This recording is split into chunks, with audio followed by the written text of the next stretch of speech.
Assalamualaikum warahmatullahi wabarakatuh.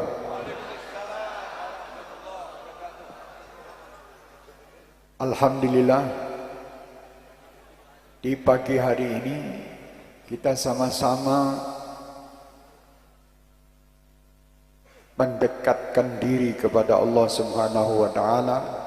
Mudah-mudahan berkat sholawat niki kula jenengan sedaya dados tiang-tiang ahli surga. Ingkang dados hajat jenengan sedaya insyaallah dipun kabulaken Gusti Allah.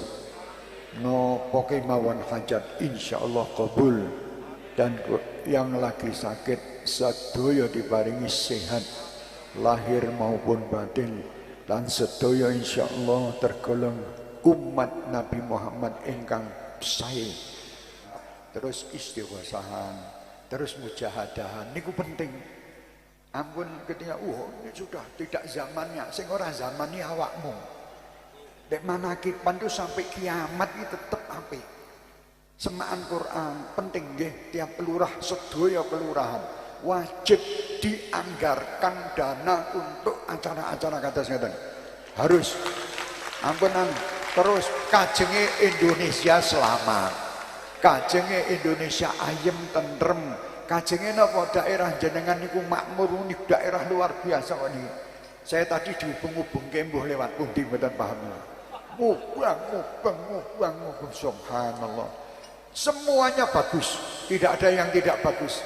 Pemandangannya bagus, hasil kubis, tidak mau panen kubis katanya. Lha niku mang syukuri kados napa? Lah niku kata-katai manakiban, sholawatan, istighosahan, semaan Quran, penting nih. Berkat para romo-romo kiai, berkat para wali-wali, insyaallah aman. Insyaallah rezekine kata. Insyaallah urip seneng bahagia dunia wal akhirah. Ngoten nggih. Wonten setunggal cerita, tapi iki cerita. Percaya monggo, ora percaya ora apa-apa, jenenge cerita, nggih. Ada seorang habib wali gede. Waktu itu beliau lewat di satu daerah mendengar suara, tak anggap wae suara hadroh ngono. Enten tiang niku tasih hadrohan. Si Habib niku mendengar suara hadroh itu tadi, Habib itu senengnya luar biasa. Kata si Habib tadi, tolong mbok undangno wong-wong sing hadrohan kuwi mau. Kan mriki.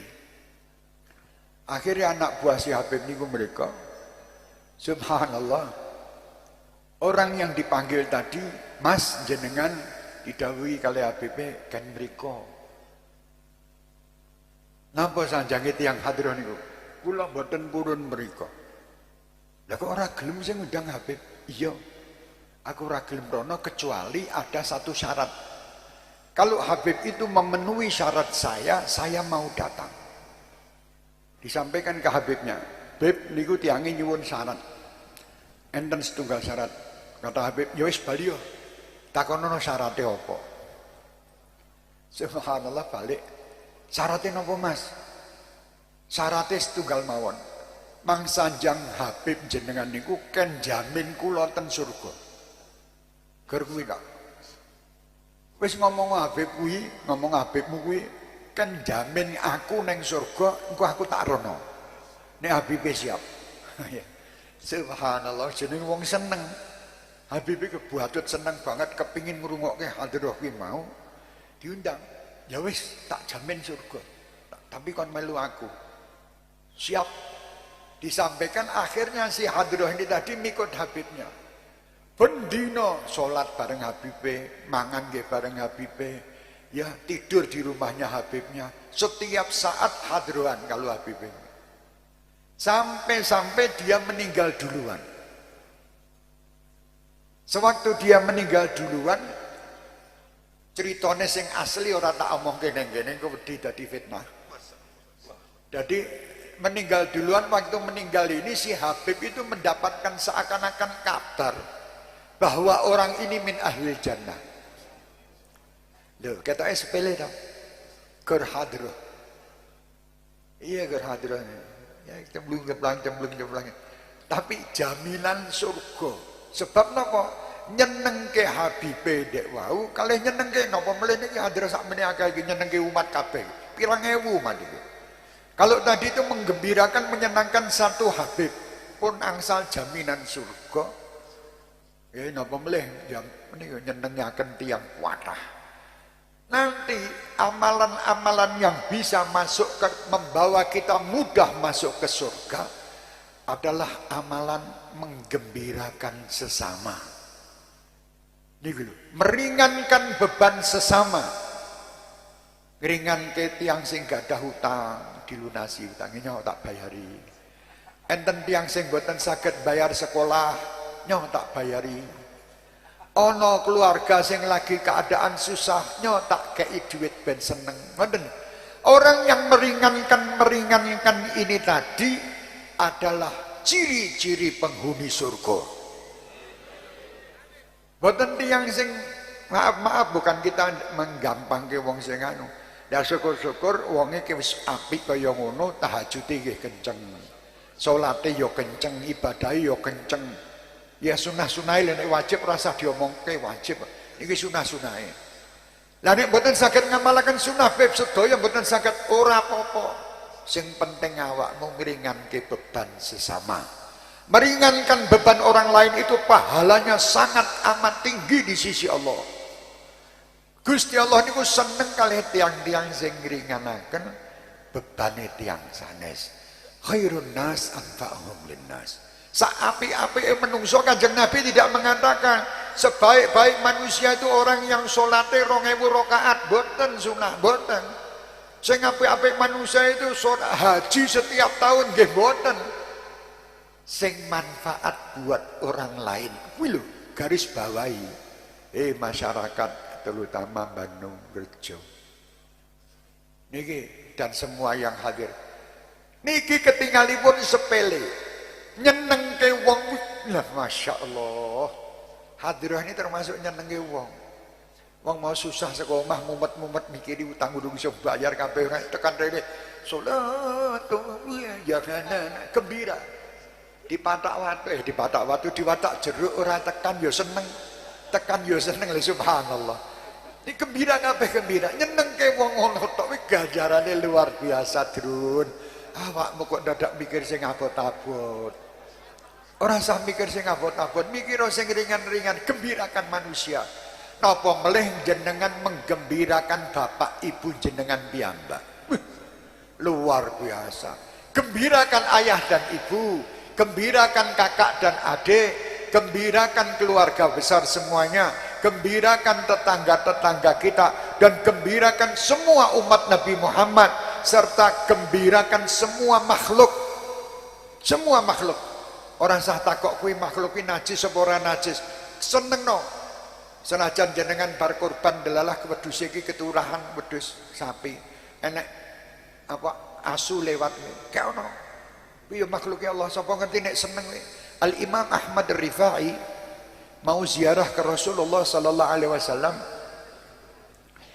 Di dalam perjalanan Al Imam Ahmad Rifai itu dari Mesir mau menuju ke Madinah. Di tengah jalan Imam Ahmad itu membawa rombongan orang 100 dibayari kabeh. Wong 100 digawe seneng kali Imam Ahmad dibayari dijak lunga neng Madinah. Sampai di jalan dilihat ada seekor anjing sakit. Anjing yang sakit itu tadi didatangi sama Sayyid Imam Ahmad Rifai. Imam gede ini. Ahli thariqah Rifaiyah. Beliau berhenti, "Sik mandek sik.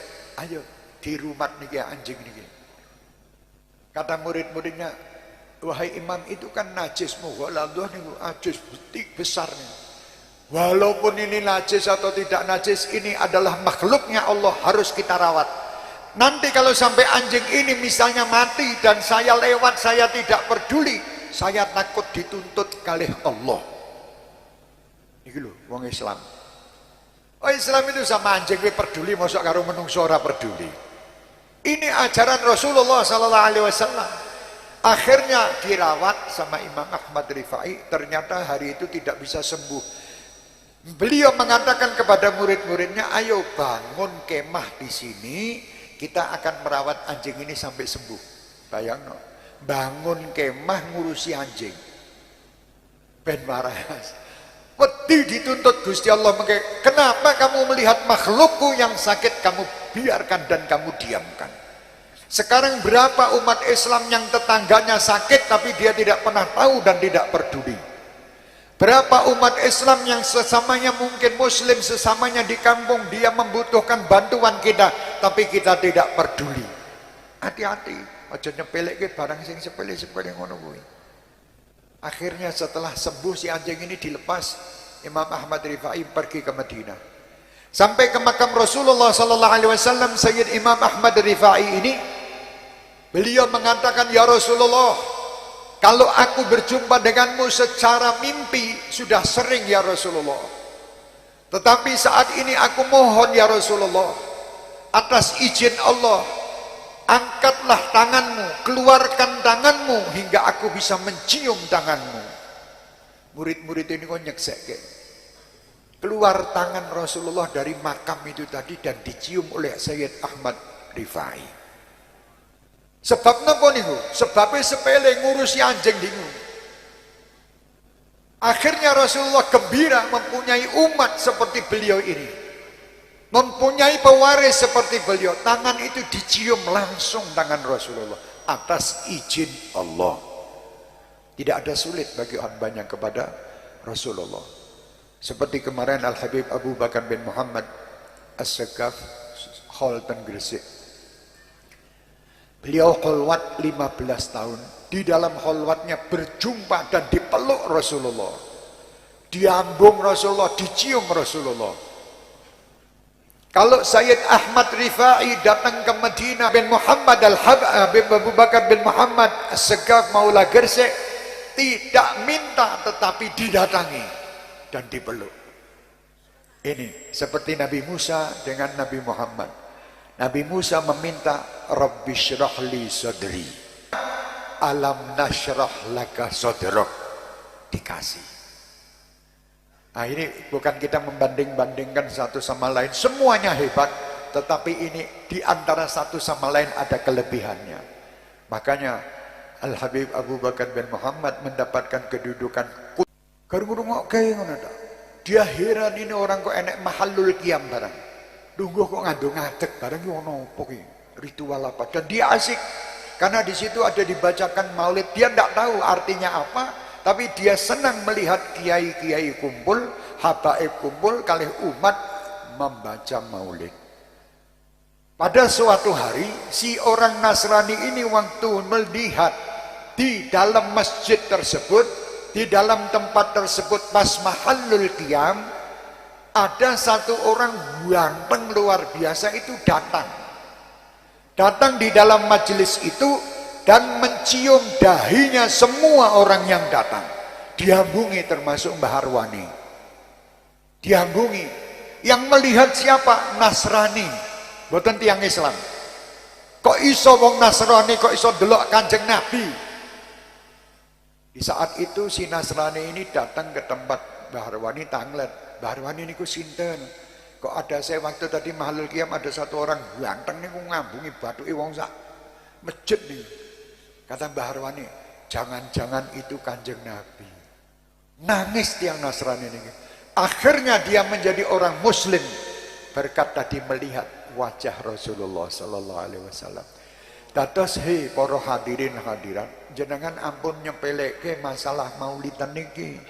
Sholawat. Waktu mahallul qiyam niku aja maling HP. Waktu mahallul qiyam itu Rasul sallallahu alaihi wasallam insyaallah hadir. Seperti apa yang disampaikan tadi, seorang Nasrani melihat Rasulullah itu hadir, yang di situ tidak melihat. Nasrani melihat. Kenapa dia melihat? Karena dia merasa asyik dan dia merasa senang dengan majelis tadi.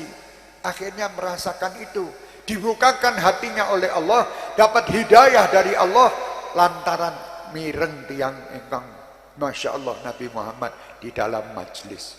Dados nek pas mahallul qiyam niku sing khusyuk, ampun desek-desekan, ampun ini niku mandung. Dari awal maulid, dari awal sholawatan itu dongo wae. Soalnya waktu gembira itu doanya itu mustajab. Doa waktu gembira itu mustajab. Sinten kemawon yang ikut majelis maulid dimanapun, nggih kalih kula napa mboten kalih kula, sinten kemawon, bismillah, kalih para romo-romo kiai dan pondok-pondok pesantren, di waktu kita sholawatan gembirakan hati kita dan hadirkan hati kita, karena di situ kita yakini bahwa Rasul Muhammad sallallahu alaihi wasallam mendengar nama kita disebut oleh para malaikat, dan Rasulullah pasti akan melihat dan memandang kita, insya Allah dengan ridho Rasulullah, dengan kegembiraan Rasulullah, dengan kegembiraan umat Rasulullah, semuanya akan mendapatkan apa yang dihajatkannya. Ampun nyepelek gini, masya Allah, ketinggalipun sepele ya, lagi kincirang-kincirang luar biasa. Jamilah ini surga. Nek memang betul mengikuti kiai ini, napa mengikuti Habibie. Tapi nek kincirang-kincirang karo pacaran ya melu sing liyane. Tadi kan persyaratannya kata Habibnya, oke, nek memang deknen pingin tak jamin, melu aku. Tak jamin, mikut, ya sholat bareng, ibadah bareng, orang maksiat. Karo Habibie dijak ngaji terus, dijak sholawatan terus, akhirnya mlebune ya surga. Insyaallah itu pesan saya untuk diri saya dan semua yang hadir. Ayo semangat toh, Indonesia ini akan selamat. Indonesia ini tetap akan selamat dan akan makmur berkat jenengan sedoyo niki. Karena orang-orang yang sholawatan ini dikatakan hum amanul ardi fadzakirin ahlul bait. Di situ adalah ahlul baitin Nabi Muhammad, keturunan Kanjeng Nabi Muhammad. Kalau keturunannya mengamalkan bumi, bagaimana Nabi Muhammadnya?